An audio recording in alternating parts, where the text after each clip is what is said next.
Hi, friends. I just watched a clip that made my blood run cold. And I am not exaggerating. Robyn Brown, in her own confessional, just told us the entire truth. She just confessed her entire playbook, and it is so much worse than we ever thought. She's sitting there and she says, when a young woman sees a married, stable man that is attractive, he's got a wife that's happy and he knows how to be a dad. I'm sorry, but that's going to make any girl's eggs drop. Her eggs drop. I had to rewind it. She said that.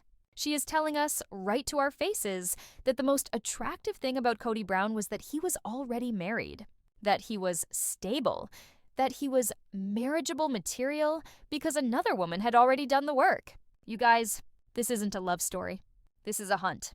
She just admitted out loud that she preyed on a married man, and I need you to hear this, because this one comment unravels their entire 14-year soulmate lie. This whole time, the narrative has been that Kody pursued her, that this was a once-in-a-lifetime spiritual connection, that she was a reluctant participant who just got swept away. No, that was a lie. She just told us the truth. She was a woman on the hunt for a stable man, and in her twisted belief system, the best place to find one was in another woman's marriage. She didn't fall in love with a man. She targeted an asset. She saw a man who was already a proven dad, who was already financially stable, who was already figured out, and she decided she wanted him. This has nothing to do with love. This is a transaction. This is predation. She wasn't looking to join a family. She was looking to take a husband. She saw Christine and Mary and Janelle, and she saw the life they had built, and she saw Kody, and she thought, I'll take that. But here's where it gets truly sick. That same woman who hunted a married man is now actively shopping for the next wife. That's right. The present-day crisis is that Robyn, the woman who fought for 10 years to get Kody all to herself, is now window shopping. The competitor script confirms it. She is the one bringing up another wife to Kody. She's the one looking up pictures of women online. She's the one telling Kody, ooh, she's cute. And you have to ask yourself why. Why would the woman who destroyed a family to get monogamy suddenly be pushing for polygamy? It's not because she's faithful. It's not because she wants sister wives. It's so much darker than that. It is a guilty religious loophole. And the reason why she is doing it will make you sick to your stomach. This isn't about Kody, this is about her. So let's get right to that bizarre conversation at the table. Kody brings up that some woman emailed him, chastising him for quitting polygamy and asking to join the family. And Kody, he tries to play it cool. He acts like it's ridiculous and weird. He's just telling Robyn to be transparent, right? But Robyn, you guys, Robyn is the one who is interested. She's the one who looked up the woman's picture. She's the one who, in her confessional, says for a split second she thought, oh, wouldn't this be great? This is what I've always wanted for my life. She even tells Kody, she's cute. Why? Why would the woman who clawed her way to monogamy, the woman who won, even entertain this for a second? Because this isn't about faith. This is about guilt. And it's about a 30-year-old broken promise. We have to talk about the law of Sarah. In their fundamentalist cult, this is a core religious rule. To get to the highest level of heaven, a wife must fulfill this law. And that law states that she has to be the one to give her consent and, in many cases, be the one to bring in the next wife. It's how they prove their loyalty. It's how they wipe off their rough edges, like jealousy. Think about the chain of this family. Mary, the first wife, had to do it. She brought in Janelle. Then Janelle had to do it. She brought in Christine. Then Christine, after 16 years as the last wife, had to do it. She brought in Robyn. Every single wife in this family fulfilled the law of Sarah. Every wife, that is, except for Robyn. Robyn is the only wife in the 30-year history of this family who broke the chain. She never brought in a fifth wife. She never had to go through that heart-ripping experience, as the competitor script called it, of handing her husband over to a new, younger woman. She got all the benefits of polygamy, a stable, proven man, without the ultimate sacrifice.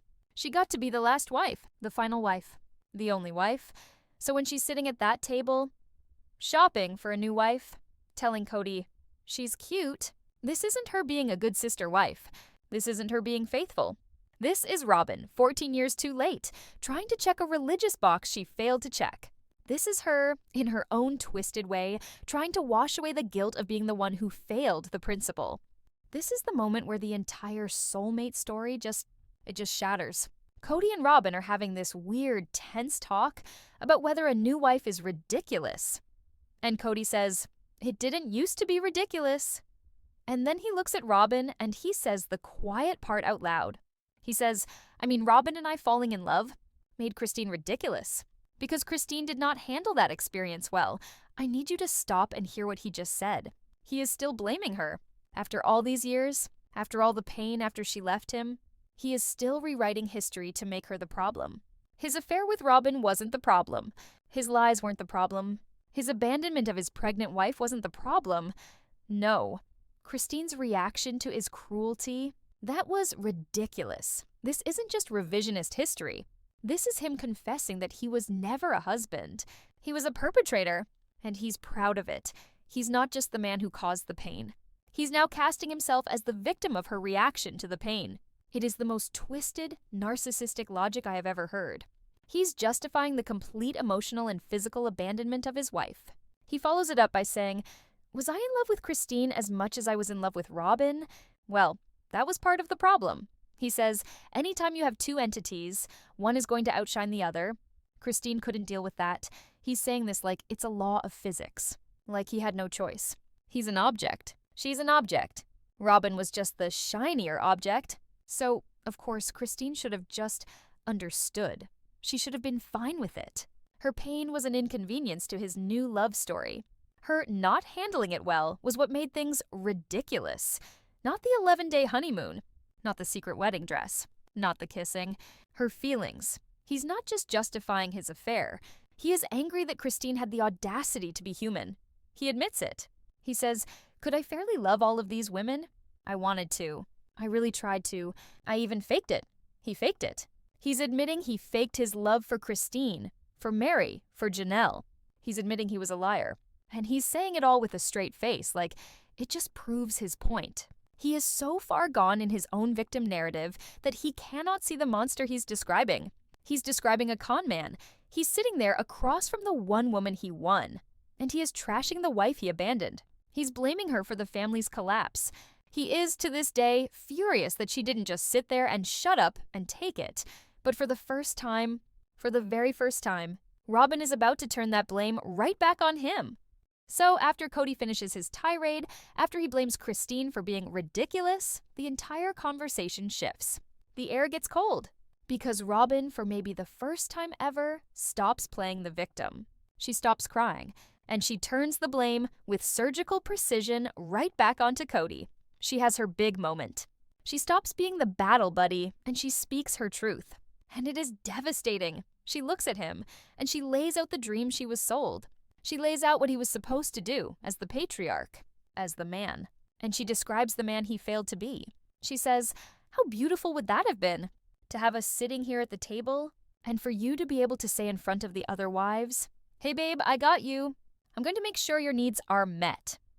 Like saying that in front of all of us, I need you all to know individually and collectively that I love each of you and that I have each of your backs." That right there, that is the sound of her resentment. She is not just sad. She is blaming him for the failure. This is the whole fallout. This is Robyn, in her own words, telling Kody, "You failed. You were the man in charge. You were the one who was supposed to hold this all together. You were supposed to make all of us feel safe. And you didn't. You didn't do your job. You didn't protect us. You didn't have our backs. You only had my back.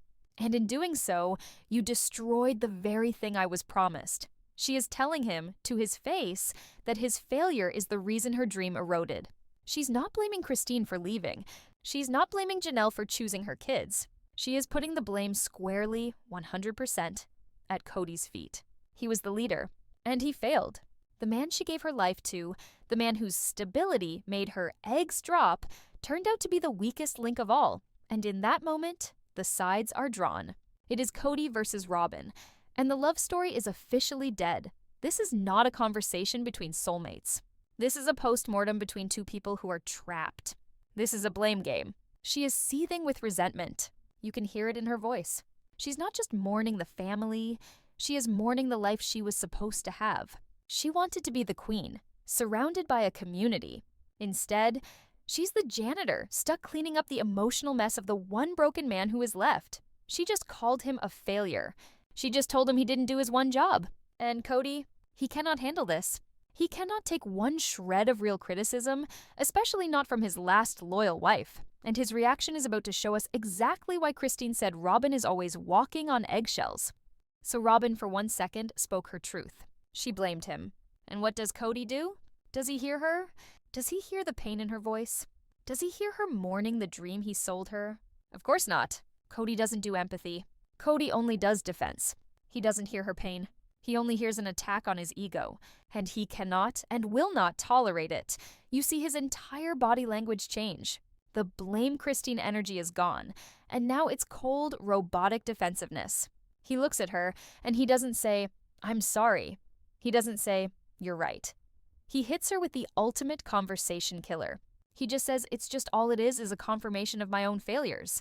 And then Robyn was like, yeah, it would have been nice to have had skill set to have managed those relationships better. That right there is not an apology. That is a wall. And it's a wall designed to make her shut up. I didn't have the skill set. Think about that. That is his robotic get-out-of-jail-free card for 30 years of cruelty.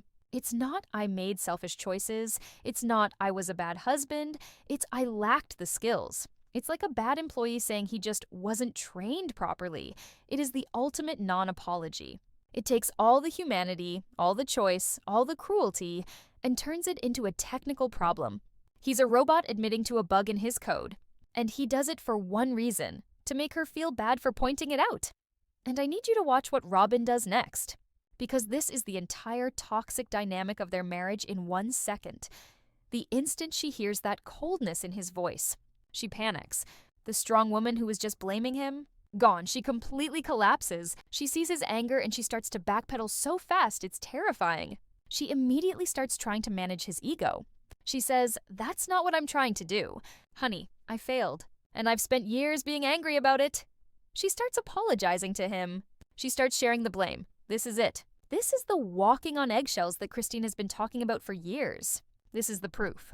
Robyn is not his partner. She is his keeper. She is his emotional manager. She is not allowed to have her own pain. She is not allowed to be angry.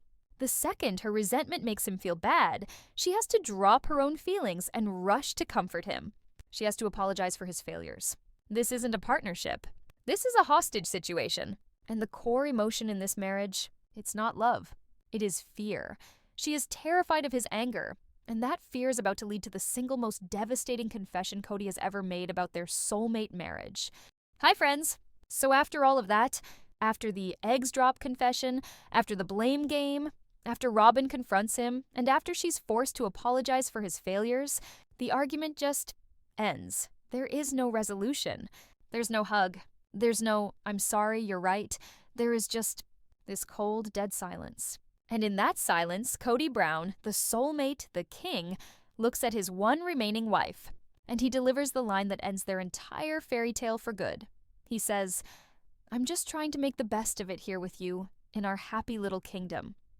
I want you to hear those words. Making the best of it. He is not happy. He is not in love. He is not fulfilled. He is making the best of a bad situation. He is settling. This is not the language of a soulmate. This is the language of a man who is trapped. This is the language of a life sentence. And that right there, that is the final spark. The soulmate fantasy is dead. He just confessed it. This is the open wound. This is the truth of their marriage. The great love story that was worth blowing up a 30-year family for. The lightning bolt connection. The one true romance. It was all a lie. It was a lie they told themselves, and it was a lie they told us to justify his cruelty, his abandonment, and her greed. And now, with everyone gone and nothing left to fight for, they are left with the truth, and the truth is, they can't stand each other. He just told his soulmate that he is settling for her, and she just told him that he is a failure of a man. This happy little kingdom isn't a kingdom at all. It's a prison. It's a toxic two-person trap built on a foundation of resentment, fear, and blame.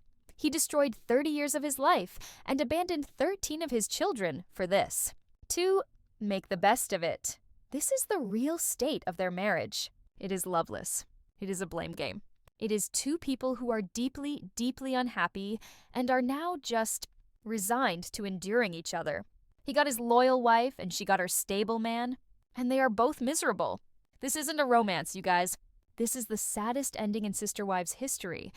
And I have to ask you, is making the best of it what a soulmate looks like to you? Was this bitter, loveless settling, was this worth the destruction of an entire family? Let me know what you think in the comments. And if you want to be here to unpack the rest of this fallout, make sure you subscribe.